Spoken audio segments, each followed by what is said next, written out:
அன்பார்ந்த நெல்லை பாய்ஸ் திரைப்படத்தின் தயாரிப்பாளர் தம்பி ராஜா அவர்களே, இயக்குனர் கமல்ஜி அவர்களே, இசையமைப்பாளர் பிரசாந்த் அவர்களே,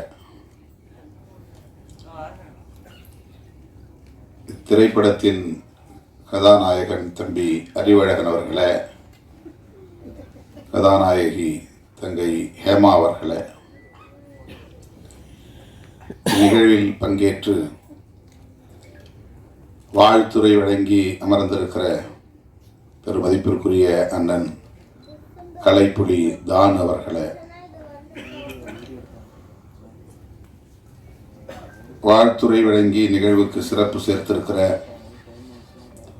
பெருமதிப்பிற்குரிய அண்ணன் கே ராஜன் அவர்களே,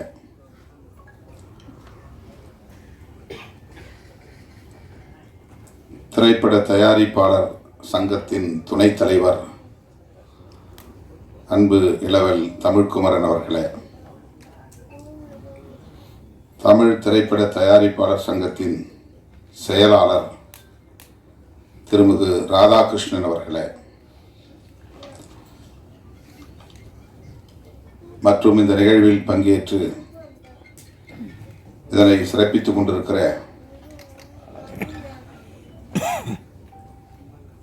திரு எஸ்.கே. சம்பத் அவர்களே, சஞ்சய் செல்வம் அவர்களே,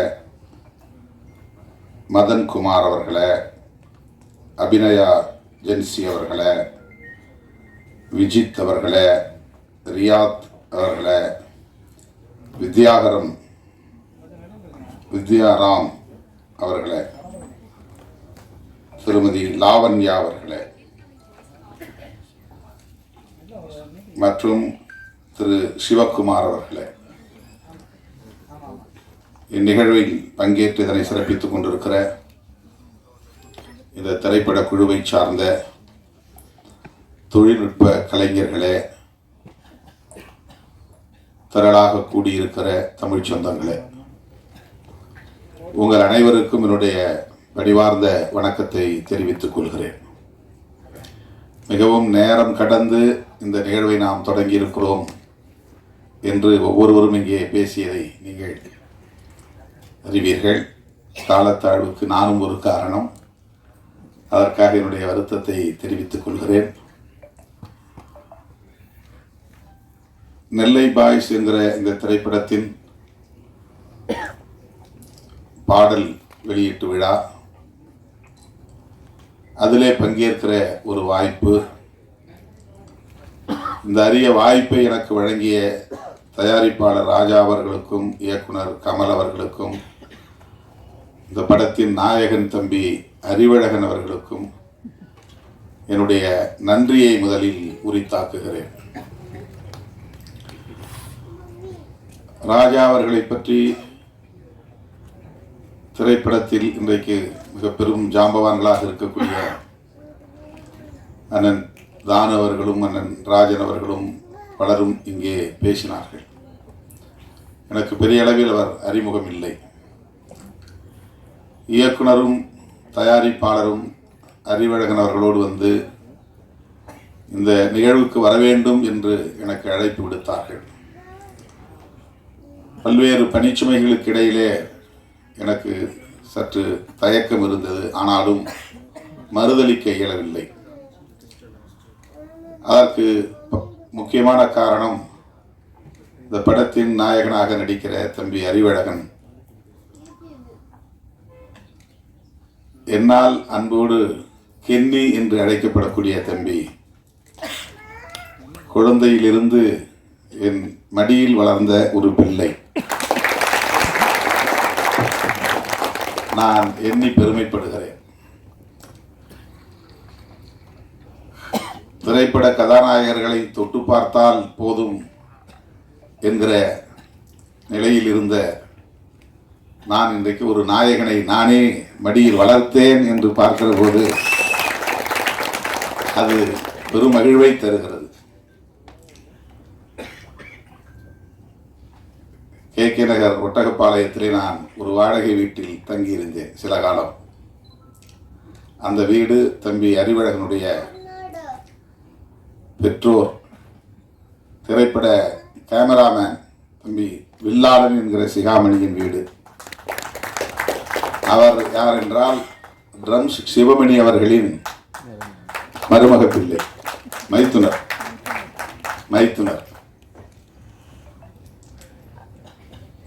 அந்த வீட்டில் நான் இருந்தபோது அவன் 1 வயதோ 2 வயதோ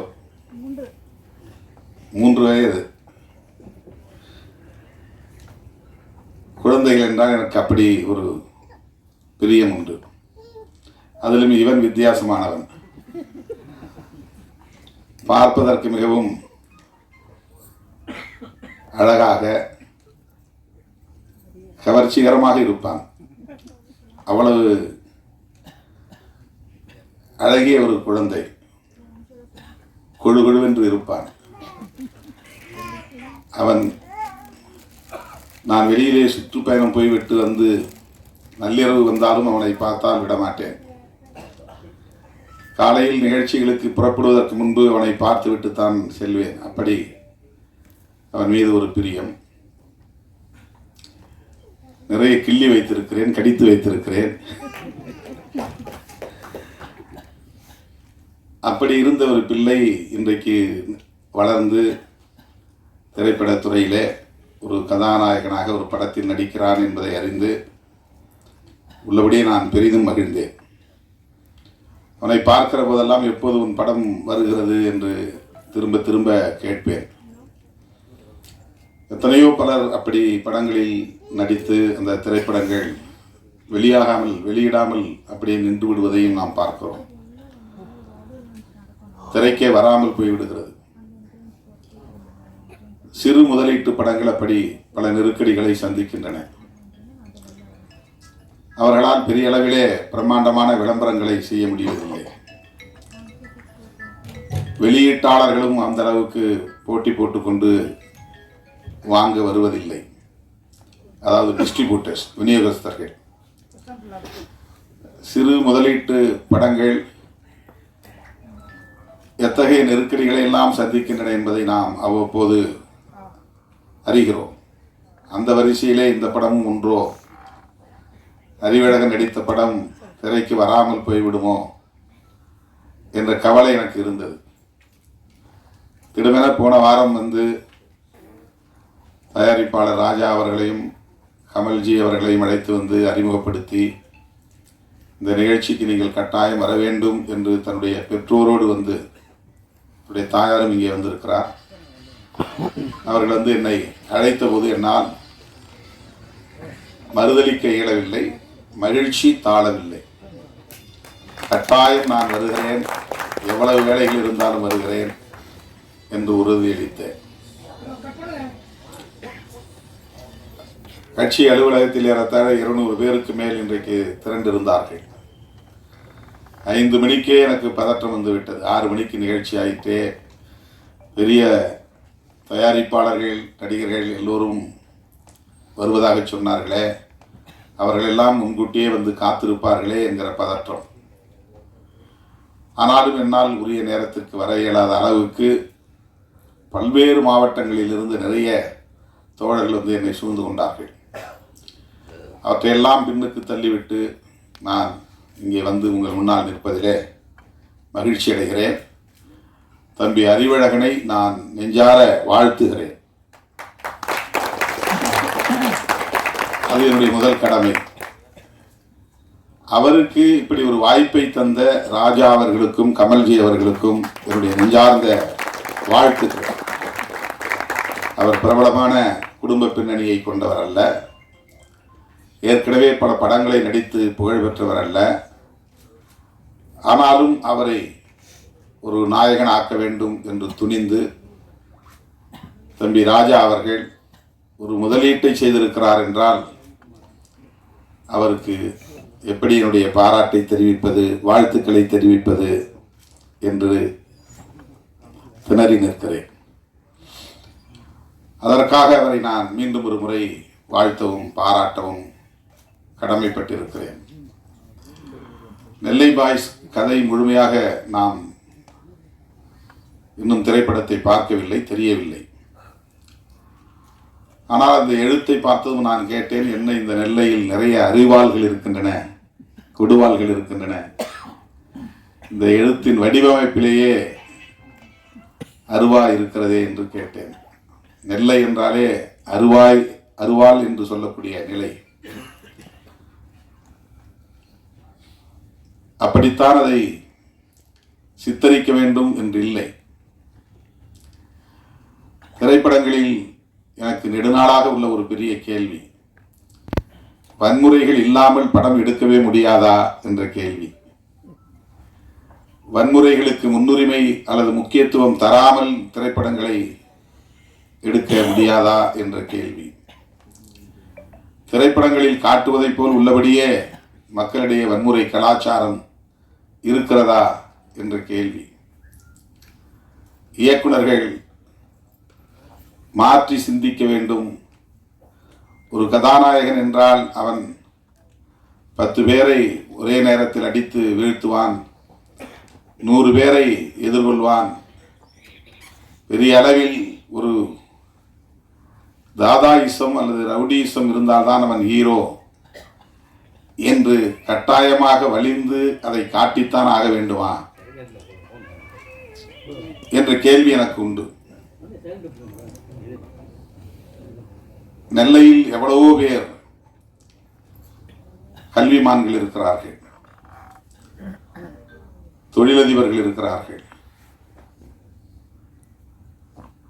ஆய்வாளர்கள் இருக்கிறார்கள், நீதிபதிகள் தோன்றியிருக்கிறார்கள், இன்னும் பல்வேறு சிறப்புக்குரியவர்கள் இருக்கிறார்கள். தென் மாவட்டங்கள் என்றாலே அருவா கலாச்சாரம், நெல்லை என்றாலே அருவா கலாச்சாரம் என்பதை போன்ற ஒரு தோற்றத்தை ஏற்படுத்துகிற போக்கு தொடர்ந்து இருக்கிறதே என்ற கவலை எனக்கு உண்டு. இந்த படத்தை வைத்து நான் பேசுவதாக கருத வேண்டாம், பொதுவாக பேசுகிறேன். அதை நாம் நியாயப்படுத்துகிறோம், காதலும் வீரமும் தமிழர் பண்பாடு என்று. வீரம் என்பது வேறு, வன்முறை என்பது வேறு. நான் மதுரையிலே 90களின் தொடக்கத்தில் இந்த இயக்கப் பணிகளை ஆற்றிய போது தோழர்களுக்கு பேசுகிற போது வீரம் என்றால் அருவாளை தூக்குவது என்று பொருள் அல்ல. நெருக்கடிகள் சூழ்ந்த போதும் கொள்கை நெறிப்படியே வாழ்தல் வீரம் என்று ஒரு முழக்கமே நான் எழுதினேன். நெருக்கடிகள் சூழ்ந்த போதும் கொள்கை நெறிப்படியே வாழ்தல் வீரம், நெருப்பலைக்குள் வீழ்ந்த போதும் அடிமை நெறி மீறி பாய்தல் தீரம் என்று வீரத்திற்கும் தீரத்திற்கும் நான் ஒரு முழக்கம் எழுதினேன். இது ஒரு கவிதை வரியாக தோழர்கள் எடுத்துக்கொண்டார்கள். வீரம் தீரம் என்பது முரட்டுத்தனமாக செயல்படுவது என்று பொருள் அல்ல, மூர்க்கமாக செயல்படுவது என்று பொருள் அல்ல. அருவாளை தூக்கி நோஞ்சான்களை வெட்டுவதுதான் வீரம் என்று பொருளாகாது. நிராயுதபாணிகளை வெட்டுவது, ஆயுதம் தாங்கிய கும்பல் நிராயுதபாணிகளை வெட்டுவது வீரமாகாது. 10 பேர் சேர்ந்து பேருந்திலே வருகிற நிராயுதபாணிகளை சுற்றி வளைத்து அவர்களை வெட்டி வீழ்த்துவது வீரம் என்ற ஒரு பார்வை இங்கே இருக்கிறது. அப்படி அல்ல. நாம் ஏற்றுக்கொண்ட கொள்கை, நாம் உள்வாங்கிக் கொண்ட கொள்கை, அந்த கொள்கைக்கு நெருக்கடி வருகிற போது அரசு தரப்பிலிருந்து வந்தாலும் பிற தரப்பிலிருந்து வந்தாலும், காவல்துறை தந்தாலும் அல்லது மற்றவர்கள் தந்தாலும், அந்த கொள்கையிலிருந்து ஒருபோதும் நான் வழுவ மாட்டேன், நழுவ மாட்டேன். சிறையில் அடைத்தாலும் அதிலிருந்து பின்வாங்க மாட்டேன். துப்பாக்கி சூட்டை நடத்தினாலும் அதிலிருந்து பின்வாங்க மாட்டேன் என்று எதிர்த்து நிற்பதுதான் உண்மையான வீரம். ஆனால் நாம் இங்கே வன்முறையை வீரமாக சித்தரிக்கிறோம். ரவுடியிசம் என்பது வேறு, ஹீரோயிசம் என்பது வேறு. ஆனால் இங்கே ரவுடியிசம் தான் ஹீரோயிசமாக மீண்டும் மீண்டும் உயர்த்தி பிடிக்கப்படுகிறது. புரட்சி என்பது வேறு, வன்முறை என்பது வேறு என்று நான் ஒரு பாடல் ஒரு திரைப்படத்திற்காக எழுதி கொடுத்தேன். அந்த பாடலும் திரைப்படத்தில் வந்தது. புரட்சி என்பது கட்டாயம் ரத்தம் சிந்திதான் ஆக வேண்டும் என்று இல்லை. புரட்சியாளர் அம்பேத்கர் செய்தது ஆயுதம் இல்லாத ஒரு புரட்சி. அவர் எந்த இடத்திலும் ஆயுதம் ஏந்துவோம் என்று சொல்லவில்லை. ஆயுதம் ஏந்துவதற்கான எந்த சூழலையும் அவர் உருவாக்கவில்லை. ஆனால் இன்றைக்கு இந்திய அரசியலில் விவாதங்களின் மைய பொருளாய் இருப்பது அம்பேத்கரின் சிந்தனைகள் தான். அரசமைப்பு சட்டம்தான் இன்றைக்கு இந்திய அரசியலின் மைய பொருளாக இருக்கிறது. நாம் இங்கே சமூக நீதி என்று பேசுகிறோம், அது அரசியலமைப்பு சட்டத்தின் கோட்பாடுதான். சுதந்திரம் என்று பேசுகிறோம், அது அரசியலமைப்பு சட்டத்தின் கோட்பாடு. சமத்துவம் என்று பேசுகிறோம், அது அரசியலமைப்பு சட்டம் முன்மொழிகிற கோட்பாடு. மதச்சார்பின்மை என்று பேசுகிறோம், அது அரசியலமைப்பு சட்டம் முன்மொழிந்திருக்கிற கோட்பாடு. ஒரு தரப்பு மதம் வேண்டும், அரசுக்கு மதம் வேண்டும் என்று சொல்லுகிற தரப்பு இங்கே உண்டு. அரசுக்கு மதம் வேண்டாம், மக்களுக்கு மதம் வேண்டும்.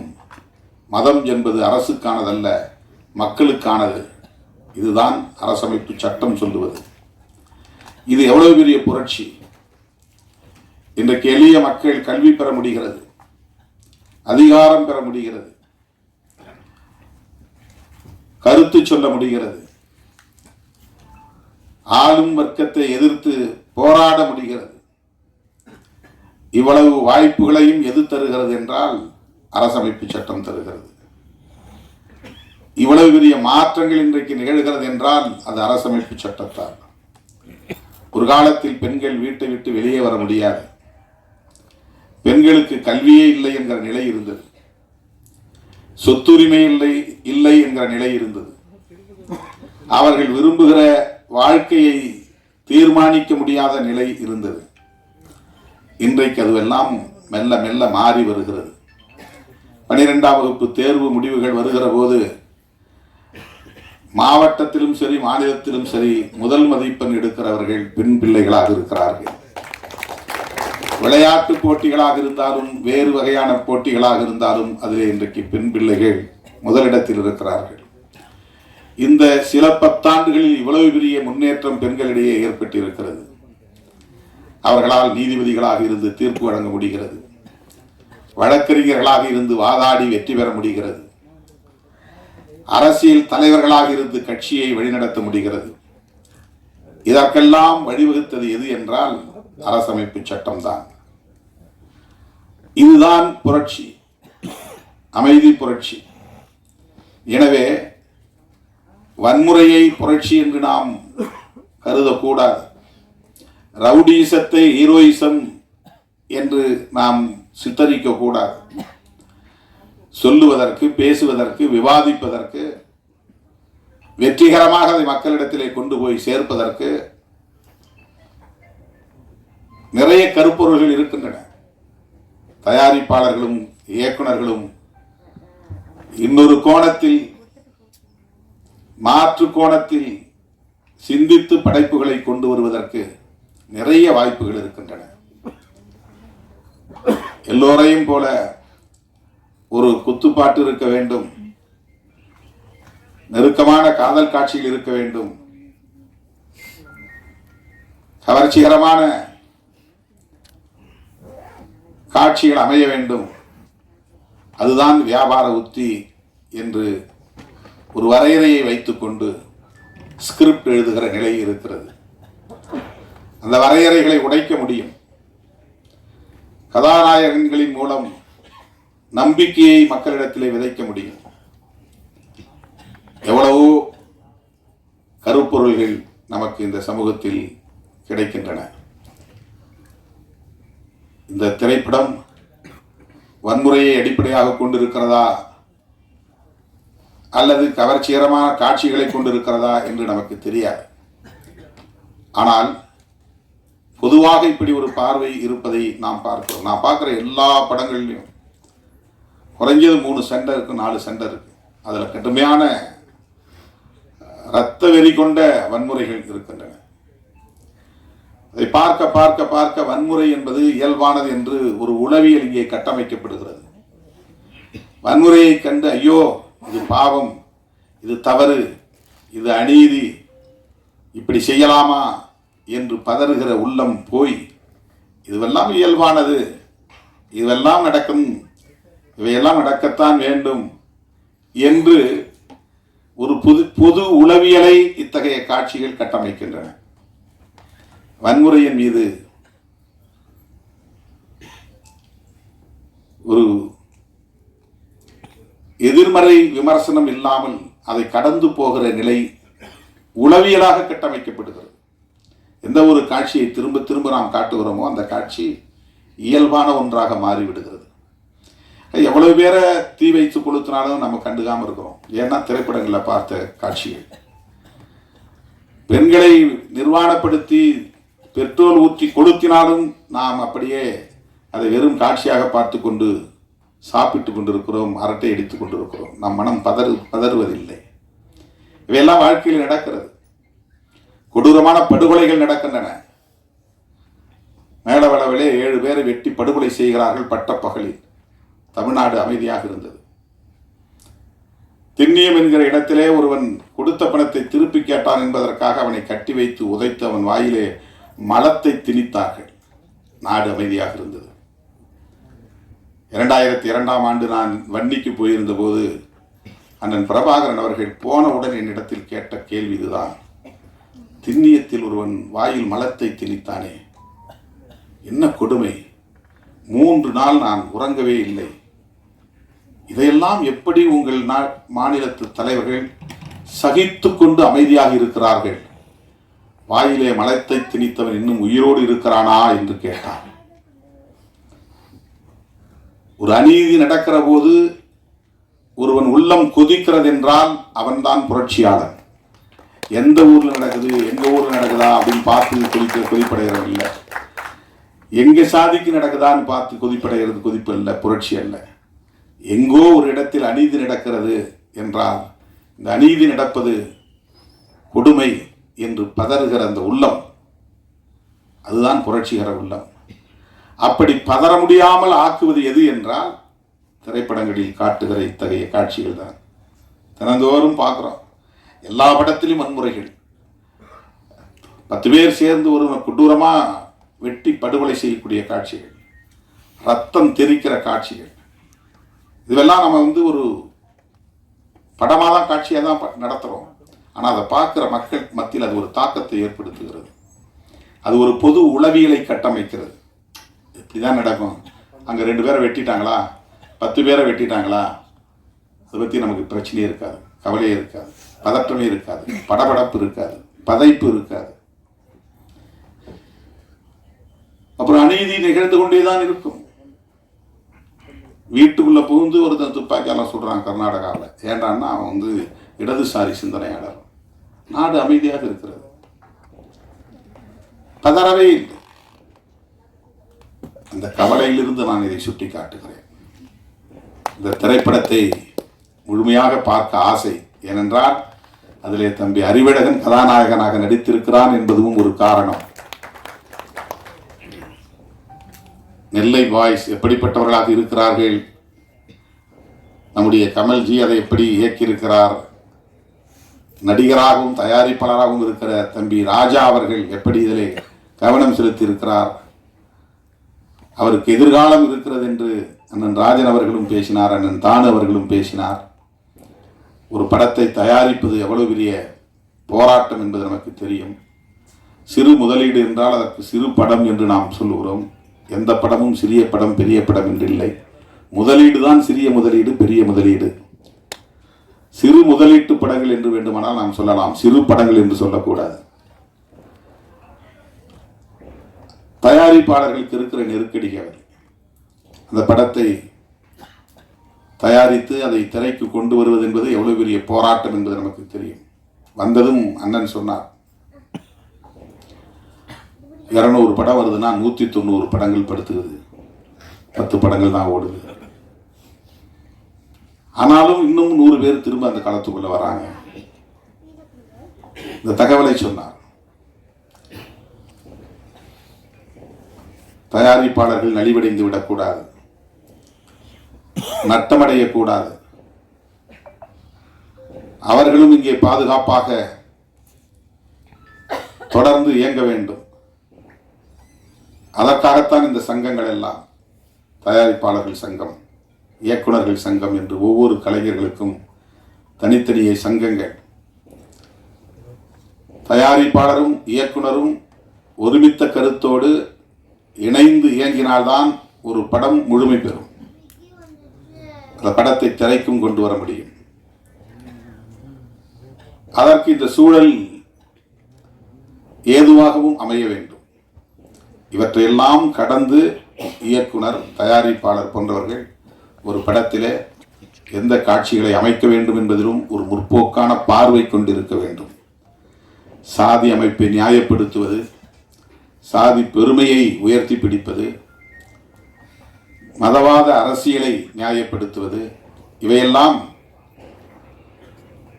சமூகத்தின் நலன்களுக்கு உகந்தவையா என்கிற சிந்தனை தேவை. பெரியார் அதற்காக தம் வாழ்க்கையை முழுமையாக ஒப்படைத்துக் கொண்டார். 65 வயதிலேயே தன் வாழ்வை முடித்துக் கொண்டார் புரட்சியாளர் அம்பேத்கர். அல்லும் பகலும் படித்து படித்து எழுதி எழுதி உறக்கமில்லாமல் அந்த வாழ்வை முடித்துக் கொண்டார். அவர்களெல்லாம் இந்த சமூகத்தில் எத்தகைய மாற்றத்தை உருவாக்க விரும்பினார்களோ அந்த மாற்றத்தை உருவாக்குவதற்கு நாம் பெரிதாக திரைப்படத்திலே பிரச்சாரம் செய்ய முடியாது. ஆனால் அதற்கு எதிரான காட்சிகளை அமைத்து ஒரு எதிரான போக்கை சமூகத்திலே வளர்த்து விடாமல் இருந்தாலே போதும். இது என்னுடைய பணிவான வேண்டுகோள். இளம் இயக்குனர், இளம் தயாரிப்பாளர், இவர்களுக்கு எதிர்காலம் இருக்கிறது. ஆகவே இவர்கள் ஒரு முற்போக்கான பார்வை கொண்டவர்களாக பரிணமித்து வளர வேண்டும், வெல்ல வேண்டும் என்று நெஞ்சார வாழ்த்தி வாய்ப்புக்கு நன்றி கூறி முடிக்கிறேன். நன்றி, வணக்கம்.